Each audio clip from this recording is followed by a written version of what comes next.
W-sitting is a position that is too commonly used by children when seated on the ground. In this position, a child sits on their bottom, with knees bent, feet tucked under, and legs splayed out to each side in a W configuration. Because this position is so common, most adults do not realize that use of this position can have negative ramifications on children's growth and development. Negative effects of W-sitting. The reality is that this position can cause orthopedic problems, delay development of postural control and stability, and delayed development of refined motor skills. For these reasons, its use is strongly discouraged. Excessive use of a W-sit during the growing years puts undue stress on the hip abductors, hamstrings, internal rotators and heel cords, leading to the possibility of orthopedic problems in the future. W-sitting can lead to hip dislocation, and for children with pre-existing orthopedic conditions, these conditions can worsen when major muscle groups are placed in shortened positions. The muscles begin to tighten, and this can lead to a permanent shortening of the muscle, which can affect coordination, balance, and development of motor skills. The W-sit widens a child's base of support, resulting in less need for weight shifting, postural control and stability as they are playing, moving and reaching than in other seated positions.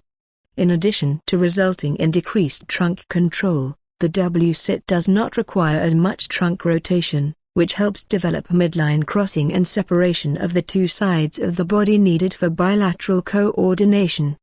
Good trunk control and stability, midline crossing and bilateral coordination are needed to refine the motor skills and hand dominance.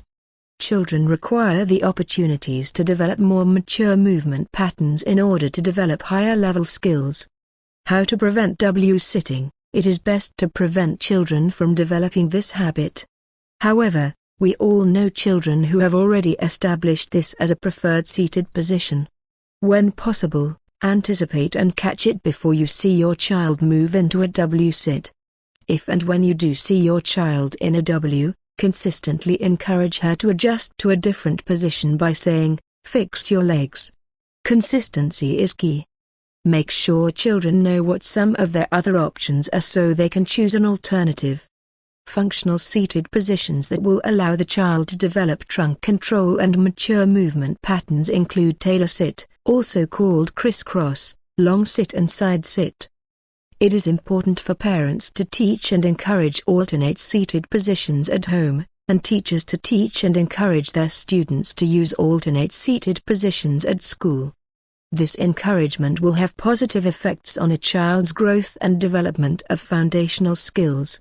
When playing with a child on the floor, hold his knees and feet together when kneeling or crawling. It is impossible to get into a W-sit from there.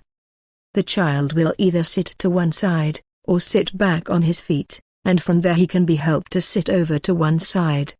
Try to encourage sitting over both the right and left sides to promote bilateral development. Using various patterns of movements and positions demand trunk rotation and lateral weight shifting. If a child is unable to sit alone in any position other than a W, talk with an occupational therapist about supportive seating or alternative positions such as prone and side lying. Sitting against the couch while playing may be one alternative, as well as using a small table and chair.